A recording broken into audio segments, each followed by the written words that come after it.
Sahabatku ayah bunda, betapa pentingnya kita memiliki anak yang hebat, tentu anak yang sehat, cerdas, dan berkualitas. Oleh karena itu, pada respon Hari Anak ini, kita akan mengupas apa saja yang menjadi hambatannya dalam rangka mewujudkan anak hebat. Kemudian di Indonesia juga dilaporkan bahwa kondisi anak di Indonesia ini masih dilema atau dikungkung dengan kondisi-kondisi yang tidak baik, yaitu kondisi stunting masih terjadi.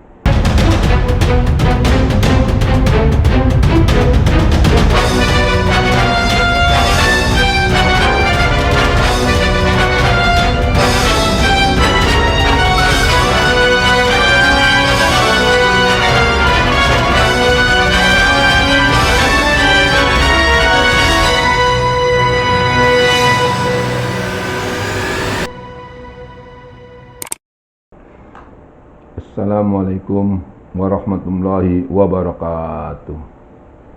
Halo sahabatku, Nizar Mepit. Jumpa lagi kita di channel edukasi kesayangan Anda, channel Nizar Mepit. Cegah stunting hingga tuntas. Tas. Alhamdulillah. Sahabatku, ayah bunda, hari ini kita akan membahas tentang pengasuhan anak hebat. Topik ini kita mengkaji berdasarkan hasil respon Hari Anak pada tanggal 20 November yang lalu. Karena bulan November ini adalah hari yang barokah, bulan yang barokah, di mana bulan Hari Ayah pada tanggal 12 November serempak dengan Hari Kesehatan, Hari Transmigrasi, dan juga pada tanggal 20-nya Hari Anak. Nanti kita akan melaksanakan juga tanggal 28 Hari Guru. Jadi begitu barokah bulan November. Sahabatku ayah bunda, betapa pentingnya kita memiliki anak yang hebat, tentu anak yang sehat, cerdas, dan berkualitas.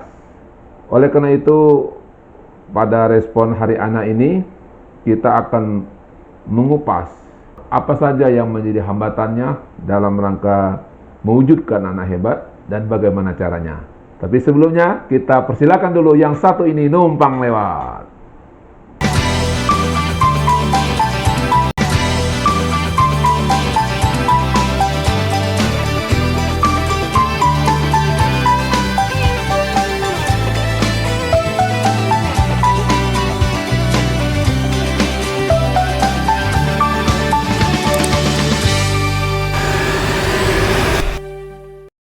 Sahabatku ayah bunda, WHO melaporkan dari postingnya di medsos bahwa terdapat 15 juta per tahun anak dilahirkan dalam kondisi prematur atau BBLR.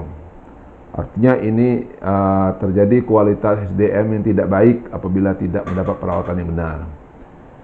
Kemudian di Indonesia juga dilaporkan bahwa kondisi anak di Indonesia ini masih dilema atau dikungkung dengan kondisi-kondisi yang tidak baik, yaitu kondisi stunting masih terjadi. Dilaporkan pada saat ini 4 balita, 1 yang stunting. Jadi walaupun terjadi penurunan, tapi itu masih berdampak, dan target pemerintah pada tahun 2029 nanti stunting itu menjadi 14%. Lalu dilaporkan sekitar 63% anak-anak tanpa pengasuhan kehadiran ayah. Hanya 37,16% anak-anak itu diasuh oleh ayah dan bunda secara lengkap, secara utuh di dalam rumah tangganya. Dan data ini dilaporkan juga dari 63 itu tadi, 20%-nya orang tuanya telah meninggal. Dan sekitar 43%, itulah pembahasan saya beberapa waktu yang lalu, ayah ada tapi tiada. Beban ekonomi, beban pekerjaan, sehingga ayah banyak pergi keluar, dinas luar, atau merantau sebagai tenaga buruh, petani, berdagang, atau yang bagi akademisi pendidikan tugas belajar. Mereka bertahun-tahun meninggalkan keluarganya di rumah Inilah kondisi-kondisi sehingga proses didikan karakter-karakter anak-anak itu kurang tersentuh oleh karena kehadiran ayah pada saat itu. Oleh karena itu, ayah bunda, berdasarkan data dari Kementerian Agama bahwa sekitar 23% angka perceraian masih terjadi di Indonesia. Dan kalau kita runut di Asia Tenggara, Indonesia berada di urutan ke atas sekali dari 6 negara.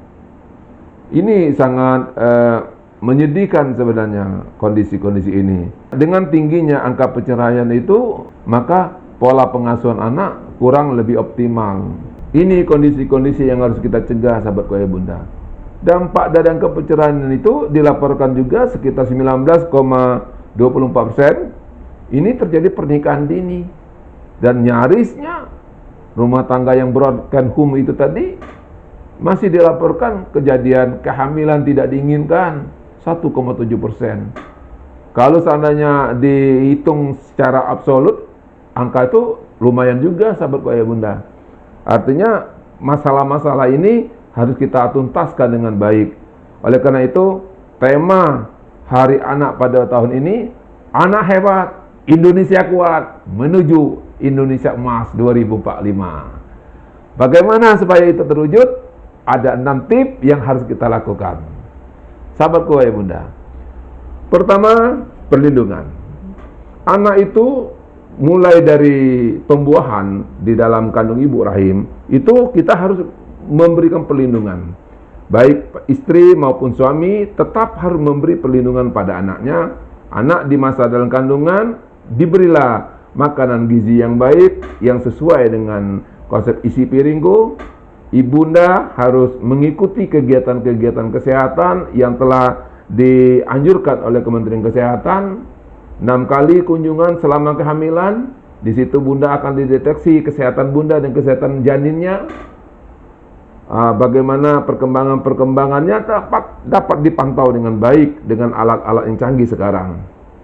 Begitu lahir, anak mutlak harus diberi perlindungan dengan kesehatan yang kuat, yaitu diberi ASI, diberi imunisasi, dan ini dipantau pertumbuhan perkembangannya. Begitu dia menjelang sekolah, anak harus diberi perlindungan, diberi pendidikan yang wajar, sehingga alat-alat reproduksi itu harus diberikan pengetahuan sedini mungkin, agar anak itu paham apa yang harus dilindungi. Hingga dewasa, anak sudah paham kondisi itu. Nah, ini perlindungan. Selama anak itu belum nikah, wajib kita ayah memberi perlindungan.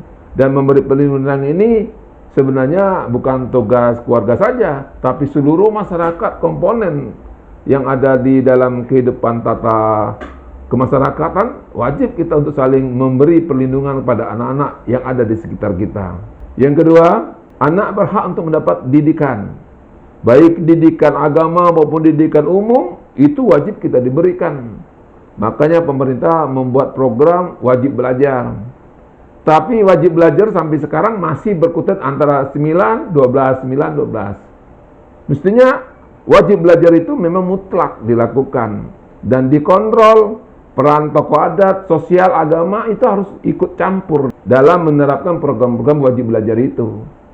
Jadi anak-anak mutlak diberi akses pendidikannya, baik secara formal di pendidikan di sekolahan atau di pesantren maupun informal, baik pengajian di masjid atau di rumah-rumah atau di rumah tangga sendiri, kita harus beri didikan sesuai dengan sabda Nabi yang kondang, yang sering saya sampaikan di dalam kesempatan-kesempatan, bahwa pendidikan itu mulailah dari rumah. Akrimu auladakum wa ahsanu adabahum. Nah ini, jadi kunci hadis ini yang kita kepegang, didiklah, mulialah anak-anak kita sejak dini, dan didiklah tata krama akhlaknya dari rumah tangga. Nah ini, jadi tugas kita sebagai orang tua harus mendidikkan tata kramanya. Jadi tata krama itu memang tidak tertulis, tetapi dapat kita lakukan berdasarkan budaya-budaya leluhur kita telah memberikan arah dan contoh yang baik dan benar. Yang ketiga, pengembangan karakter. Nah, pengembangan karakter ini ayah bunda, memang anak begitu lahir Bahkan sejak di dalam kandungan itu sudah kita didik pengembang karakter. Di mana hasil penelitian menyatakan bahwa kalau anak di dalam kandungan didengari dengan moratalnya lagu, dengan MP3 itu meningkatkan perkembangan jaringan otaknya lebih luas, lebih cepat gitu. Dan kalau begitu lahir, anak kita juga diberi bimbingan sesuai dengan tahapan-tahapan perkembangannya. Nah, di posyandu atau di kelompok anak balita itu ada namanya KKA, kelas tumbuh kembang anak. Nah, di kelas tumbuh kembang anak ini anak terdeteksi untuk pengembangan karakternya. Jadi tahapan-tahapannya itu harus dikembangkan. Baik kemajuan kecerdasan secara fisik maupun kecerdasan secara emosional, anak dibimbing dan dididik. Nah, ini membimbing anak dalam rangka mengembangkan karakter sejak dini, itu adalah merupakan cara-cara pengembangan akhlak-akhlak yang mulia, sahabat Bapak Bunda. Sehingga anak akan tumbuh kembang sesuai dengan tahapan usianya. Dengan demikian Anda akan tumbuh karakternya berdisiplin, percaya diri, tangguh, jujur. Nah, itu semuanya akan diperoleh dengan baik. Didikan agama itu akan menyebar ke didikan yang lain. Kenapa? Rahmat Tuhan turun di situ, ya Bunda. Nah, kalau anak kita udah mendapat rahmat Tuhan, semuanya terbuka. Belajar bahasa Inggris dia akan lebih cepat. Belajar bahasa Indonesia juga lebih baik. Drama, puisi, bermain, berolahraga, semuanya lincah. Karena ada rahmat Tuhan situ. Ada campur tangan Sang Pencipta kita dalam mengasuh anak-anak kita. Dan yang keempat, ya Bunda, adalah beri perhatian. Nah, ini hal yang penting. Berdasarkan data-data yang kita temui di lapangan, anak-anak sekarang ini kurang mendapat perhatian dari orang tuanya, ya Bunda.